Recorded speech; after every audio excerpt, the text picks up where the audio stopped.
Now, if I were to tell you we have a humdinger of a Locked On NFL Thursday, I think it'd be an understatement. Alex Clancy, Tyler Rowland will preview Thursday night football between the Seahawks and Rams. Some moving pieces across the NFL.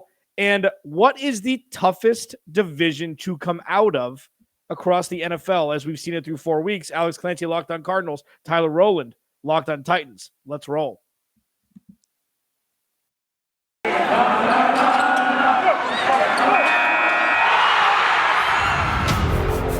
You are Locked On NFL, your daily NFL podcast.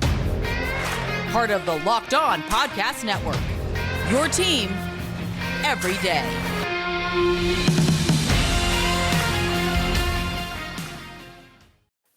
All right, this is one of my most favorite days, one of my most favorite half an hours of the week. I get to see that big smiling face, Tyler Rowland at Tic Tac Titans on Twitter. Check them out wherever you find your podcast. Locked On Tennessee Titans. I'm Alex Clancy with Locked On Arizona Cardinals. We appreciate you making Locked On NFL your first listen every day. We are free and available on all platforms. That's free. We do have some live reads, but I'll tell you what, ain't no paywalls here with the Locked On NFL Locked On Podcast Network. It's been the warm-up to the real Thursday night football games through the first couple weeks, Tyler. We have got an absolute murderer's row, big-time game to kick off week 5. We'll talk about that in a second. Stephon Gilmore's got a new home. The Chicago Bears have a new quarterback. And what division is the toughest to come out of? And it doesn't mean all the teams are going to be good. And I think Tyler's going to allude to that with his choice.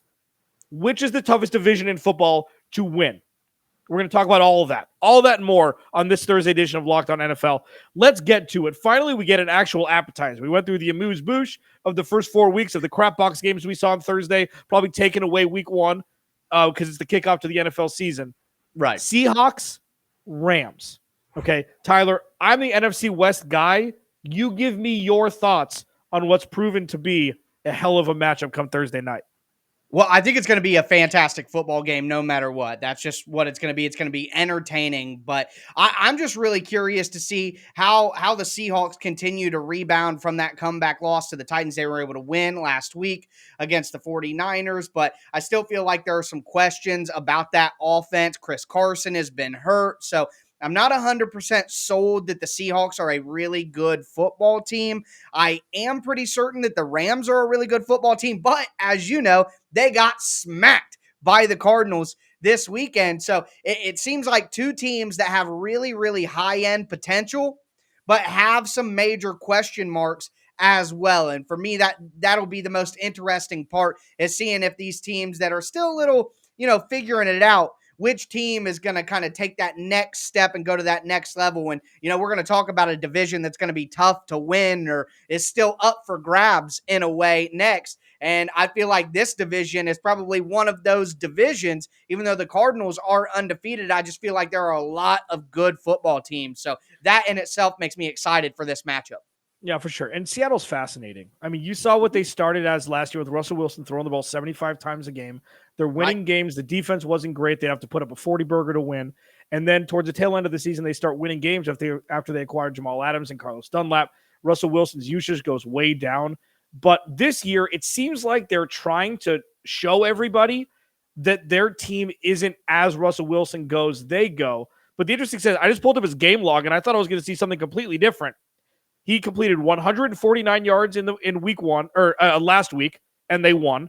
And in week 1, he completed 18 of 23 passes for them to beat Indianapolis. When the overusage was there, they're 0-2. And when they underutilized him compared to what they did to start last season, they're winning games. And the rush game hasn't been incredible. You're going to get that with Chris Carson, even though he's hobbled every year because he's a hard-running guy, catches the ball in the backfield a lot. Just the way he runs. And with the Rams, what the hell are they going to look like? Sean McVay legitimately has never experienced this before, coming off a loss after playing the Arizona Cardinals. So you're going to tell a lot about these two teams. It's in Seattle. Matthew Stafford probably has never felt in his life as much heat as he does right now, being in Detroit, because it's never really been of any sort of relevance except for their playoff game. What the hell is going to happen? Like, seriously, I have no idea. I'm staying away from this game from BetOnline. I have no idea what's going to happen on Thursday night.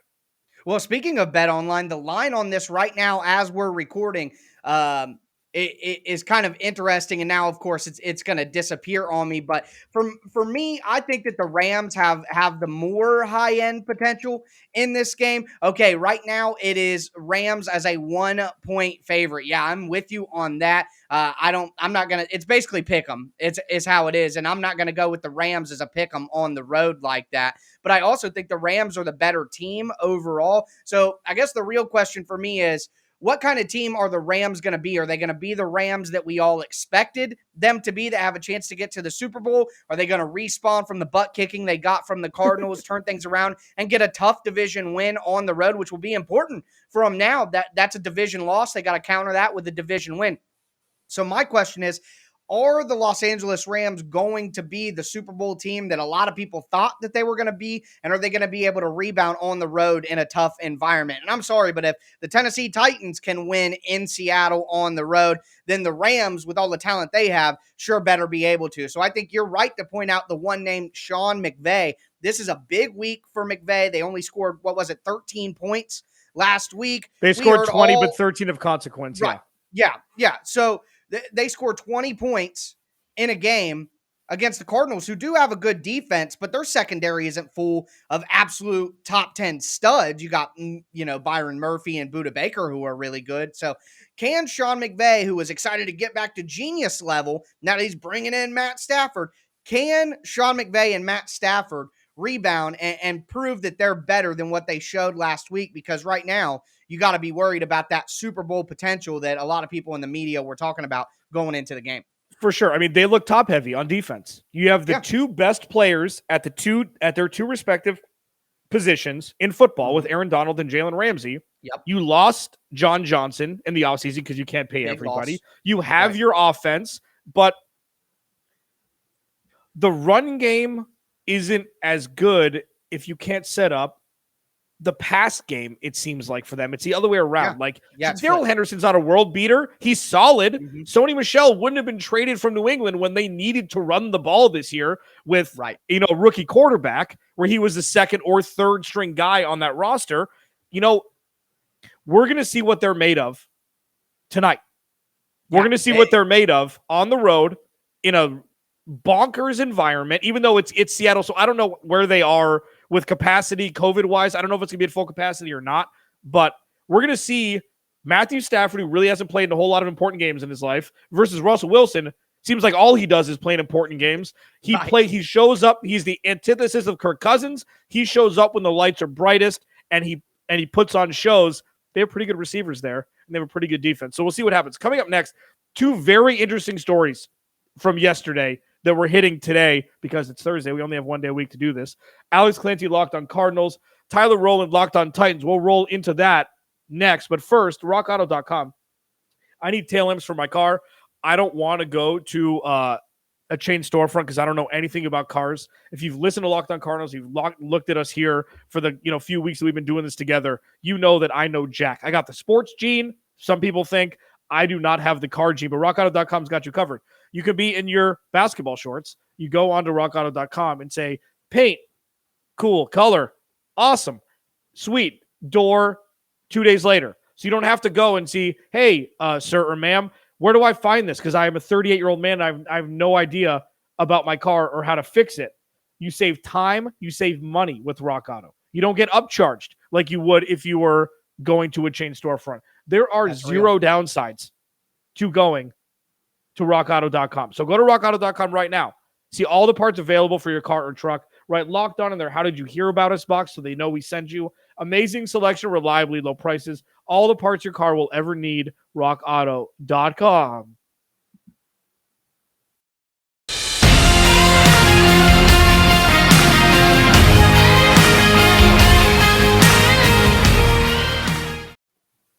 So we got some big news, a couple of big news stories in the NFL on Wednesday. Definitely want to break both of those down. We got a new starting quarterback going forward in the Windy City and a former defensive player of the year has been traded. Let's start there with the Stephon Gilmore story. So early on Wednesday morning, we got word that the New England Patriots were looking to trade Stephon Gilmore, and he was going to be on the move somewhere, talking about how healthy he is, when he could return. He did start the season on the physically unable to perform list, which means he is out for the first 6 weeks of the year, no matter what. But the tide changed in the lunchtime area when Stephon Gilmore was actually traded to the Carolina Panthers for a 6th-round pick. This makes the second cornerback in 2 weeks that the Panthers have traded for.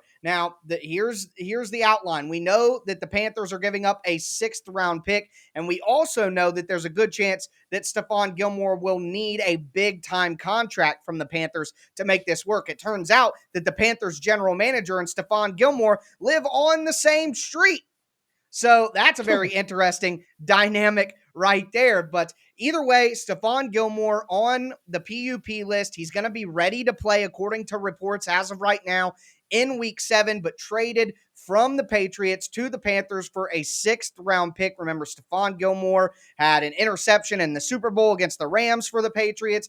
Defensive Player of the Year, I believe, in 2018 or 2019. He is in his 30s, has had some injuries, but still a top-notch player. I guess the number one question for me is, do you think that this is a sign that the Patriots are maybe waving the white flag, or do you just think that the turmoil with Gilmore, which there are some rumors and some whispers that Gilmore went on the PUP just because he wanted a new contract and he wasn't willing to play until he got it? So the real question for me is, do you think that the Patriots are waving the white flag on the year and trying to get anything they can out of their top veterans? Or do you think that this just is a situation where Gilmore and the Patriots relationship was fractured and they had to make a move? No, this is Bill Belichick getting rid of somebody a year too early rather than a year too late. This is always what he's done. Classic. He made a mistake doing it with Chandler Jones. He got a 2nd-round pick for Chandler Jones. He would have liked to have that back. He did this in some capacity with Jamie Collins. Like, there was talks about them trading Gronk, and Gronk was going to retire, like that whole thing. This is par for the course, and he may have waited a year too late to do this, but Stephon Gilmore sat out last. Did he sit out last year? I know Dante Hightower did. For a good part of the year. That's what it was. So the interesting part about this, though, I think that was just Bill Belichick. I don't think this was anything other than that. When Stephon Gilmore came over there, you know you're not getting paid beyond one contract. He got a whole lot of money from them. He got $40 million guaranteed. And the whole thing about how he's not getting paid a whole lot this year, it's because they front-loaded. They gave him extra money last year. Mm-hmm. He was getting all the same money, and you can twist it in the media as much as you want. He got paid a whole lot of money. He got $40 million guaranteed. The interesting part about this, I saw this from Albert Breer yesterday. And this is what his tweet said. One fun twist to the trade. If Stephon Gilmore plays well and leaves as an unrestricted free agent in March, Carolina will likely land a 2023 5th-round compensatory pick. So either way, if he plays well and leaves, they move up around in the draft in 2023. And if not, which I think is going to happen, they're going to pay him. Because look at what Matt Rule's doing. Matt Rule is slowly but surely building a world-beating defense. And you know what a young world-beating defense needs? A guy just like Stephon Gilmore to kind of bring these young bucks through the ringers and the rigmarole of an NFL season. Like, this is a genius move for pennies on the dollar that you're going to get for 10 games or 11 games this year, barring health, and probably for the next year or two, in my opinion. I think it's a great move. Great move by Carolina. Yeah, I love what Carolina is doing. And when you think that they lost a guy like J.C. Horn, and now they're going to, next year, obviously J.C. Horn's out for the season, but next year they're going to have 2 top 10 cornerbacks learning from Stephon Gilmore. C.J. Henderson, who they just traded for, J.C. Horn, and now Stephon Gilmore. I mean, you add that to Jeremy Chin, Shaq Thompson, Brian Burns, Derek Brown. Get out of here, all of that talent on defense. Yeah, other than just what the heck is going on that led the Patriots to make this trade, I think you hinted on a lot of good stuff there, and there's obviously some issues behind the scenes, but overall, probably the other biggest takeaway here is, you're right, what Carolina is building. I'm very excited to see Stephon Gilmore add to their defense in week 7. I honestly think right now, as Carolina is moving, they just lost their first game. I think there is the chance that, maybe that hot start for them was not as real and legitimate as maybe some were thinking and seems, but a move like this helps keep the momentum high in the locker room, keeps the vibes high in the locker room. And like you said, it takes their defense to another level. If you get a healthy, and even if you get 80% of Stephon Gilmore, I still think you're getting one of the best cornerbacks in the league. This is a dynamite move overall for Carolina. The next topic that we wanted to talk about here, though, was the quarterback change in Chicago, something that everyone has been waiting on. Everyone has been suggesting basically since the pick was made. The Bears traded up. They got Justin Fields. The time started ticking. And now with Andy Dalton out with injury and dealing with a knee injury, Justin Fields was announced on Wednesday by head coach Matt Nagy as the certified starter going forward the rest of the year. And I think what the most interesting thing here is the 180 turn from Matt Nagy. Wasn't it just last week that he was saying Andy Dalton's going to be the starter when he's healthy? I think he might even have said that earlier this week. And now all of a sudden, oh, nope, Justin Fields got to be the starter going forward. I think it's pretty funny. The Bears get a win, and most likely ownership is like, hey, Matt, if you want to keep your job, go ahead and play the rook. If we can win a game with the rookie, then we're going to play the rookie. So I feel like based on that 180 turn from Matt Nagy, I think this came from ownership. This came from up top. And quite honestly, it's the right move anyway. So Matt Nagy, regardless of what happens with the Bears this year, barring some crazy run, he's fired. If ownership has to come down and tell you who to start, that means they don't trust your judgment. Matt Nagy, his job is done. He's not going to be the coach for the Bears after this season. But what I can say for football fans is thank God no more Andy Dalton. I know the Bears game was ugly 2 weeks ago. It was less ugly last week. But either way, Justin Fields is a much more exciting football player, not only for Bears fans, but for NFL fans. So that's the biggest takeaway for me is Matt Nagy's 180. I think that proves that he's probably out of the job as soon as possible. See, I don't necessarily see it that way. I see this as an everybody wins situation. Okay? Everybody wins. Andy Dalton, $10 million guaranteed. Here's a clipboard. You could be Charlie Whitehurst for the year. Matt Nagy, you get a front of the line pass and get out of jail free card to another year because you can use Justin Fields as your experiment because now you know you have a vertical game. All they needed to see last week was Darnell Mooney screaming down the sidelines and Justin Fields hitting him in stride. So now that's why I think you're wrong here. Let me get there.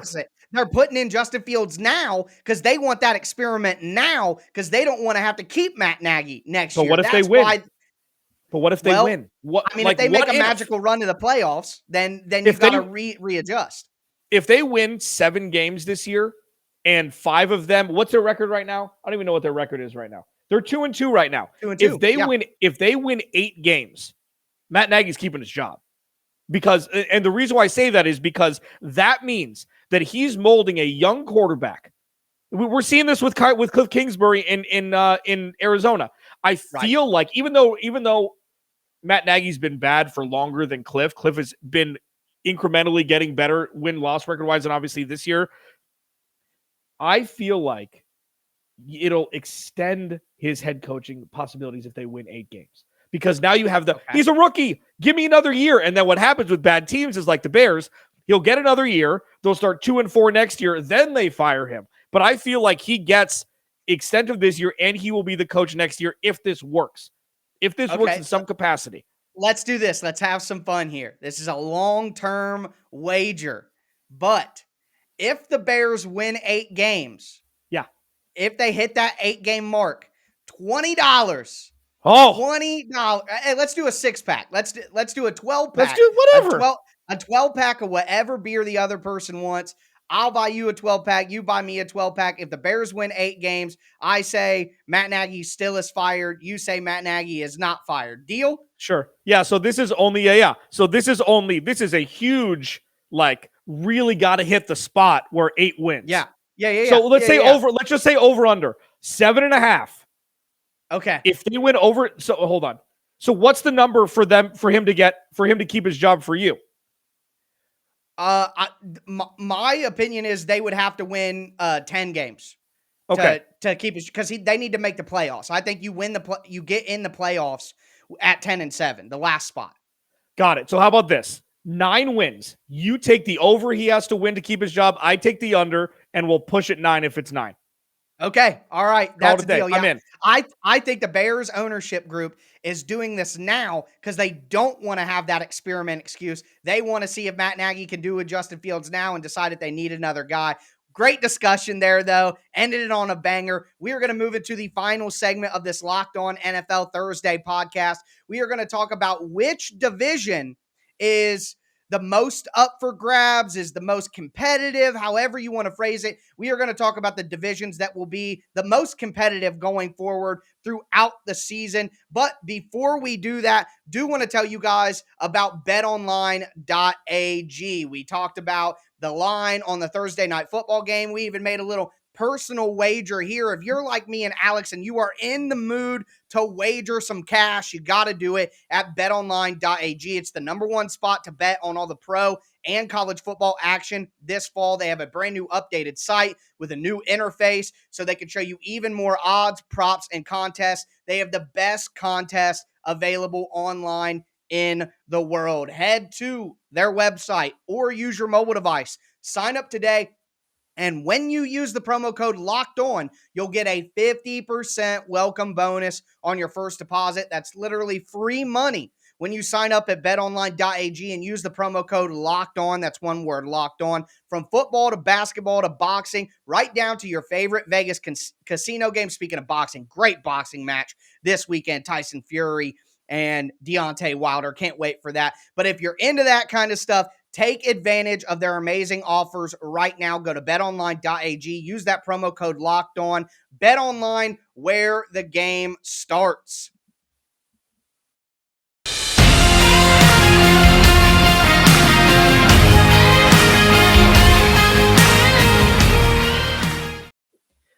All right, final segment. We've been through a lot. We've been through a lot here. Tyler Rowland from Locked On Titans. Alex Clancy, Locked On Cardinals. Follow him at Tic Tac Titans. Follow me at Clancy's Corner. Be sure to subscribe to the Locked On NFL YouTube channel. We're growing it more and more by the day. Thank you to everybody who listens. That goes without saying, but we do want to thank you for everybody who watches, listens, wherever you find your podcast. So we went through Thursday Night Football. Stephon Gilmore has a new home. Justin Fields has a new position with the Chicago Bears.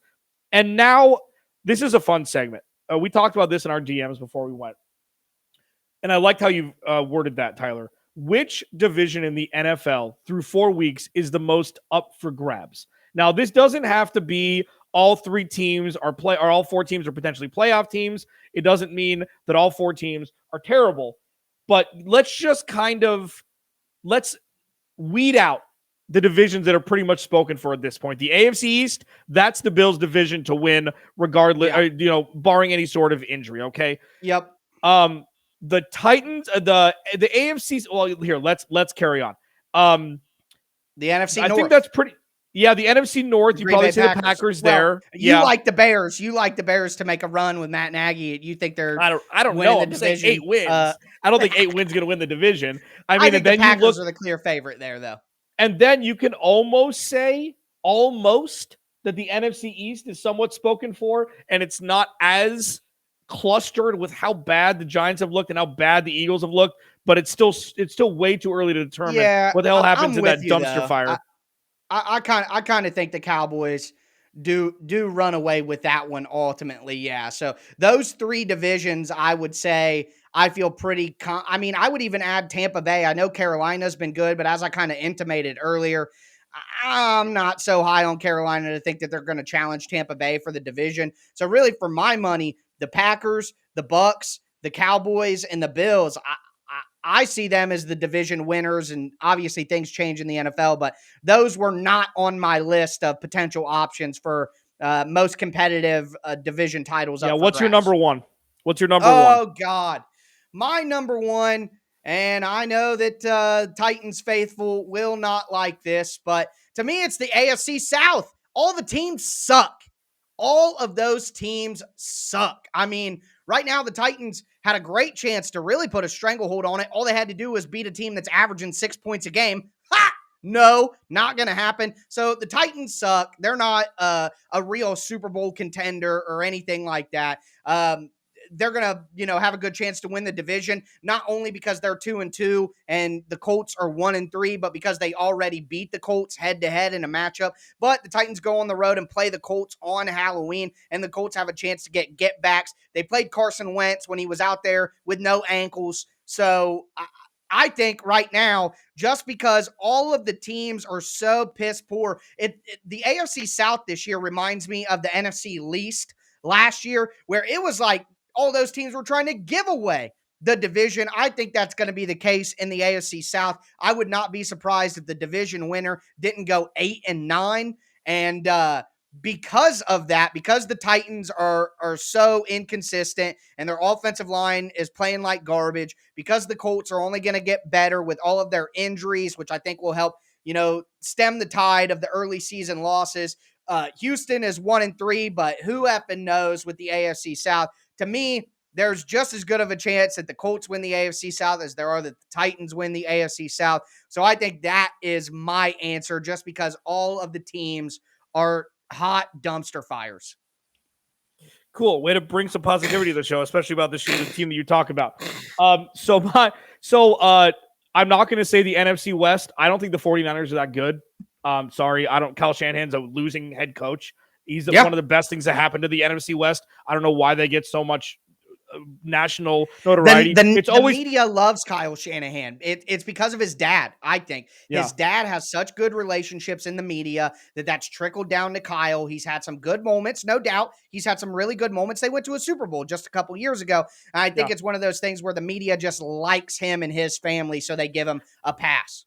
Yeah, he's the antithesis of Joe Buck, where Joe Buck is looked at as the ideal thing of nepotism when he's one of the best in the business because of his dad. I don't really understand that.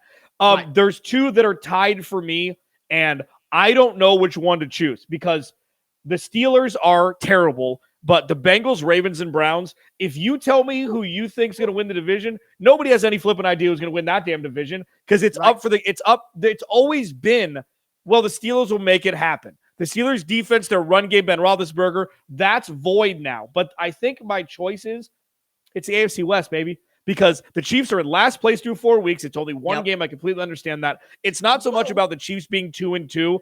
It's about the Chargers really starting to emerge. It's about the Raiders, the Matt Rule effect that John Gruden started a couple of years ago. It's starting really to come to fruition. If they could have running backs that stay healthy, who knows what could happen? Their defense looks pretty good. And the Broncos, they found their guy. I think we talked about this last week. They found their guy to be a perfect complement for the defense if Teddy Bridgewater can stay healthy and come out of concussion protocol, and Patrick Surtain can come back healthy. Their defense is probably pound for pound the best defense in the NFL. Yeah. They're the best secondary. They've got Von Miller and Bradley Chubb. You've got a great defensive mindset over there.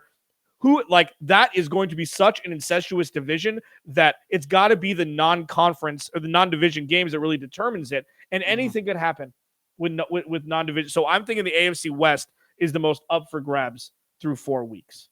Yeah, I think that's spot on. And if I had to pick a number two, I would go with the AFC West. I know you talked about this, but I mean, if the Chiefs are in last place, that's the most contentious division to me. But I just want to say, you were talking about the AFC North, man. How crazy is it? The Cincinnati Bengals. I mean, just crazy to see them up at the top of the division, see the Steelers down at the bottom of the division. As a guy who grew up in Ohio, being surrounded by sad, depressed Bengals fans, this place is on fire. It's kind of crazy. So congratulations to all the Bengals fans out there. But I think those three divisions, the AFC North, the AFC West, the AFC South, crazy. They're all in the AFC. But that's the three divisions that I would go with as well. So I think we covered all the big time ones. For sure. I mean, what we do know through 4 weeks, more than anything, is the NFL is crazier than ever because we're starting to see changing of the guards. The older quarterbacks are really getting older, not named Tom Brady. We'll see what happens with Aaron Rodgers. He doesn't get older. With these young bucks, all of the quarterbacks, Lamar Jackson, Justin Herbert. We'll see what happens with the rookies, Kyler Murray. It's going to be an insane year. And thank you to everybody who watches Locked On NFL Thursday. That's going to do it for us. Be sure to keep it locked for Locked On NFL Friday tomorrow. Thank you for making Locked On NFL your first listen every day. Now make your second listen the Peacock and Williamson NFL show. Brian Peacock and former NFL Scott Matt NFL scout, if I could talk. Matt Williamson can give you the expert NFL analysis in less than 30 minutes. It's free. Again, free and available on all platforms. We'll talk to you next week.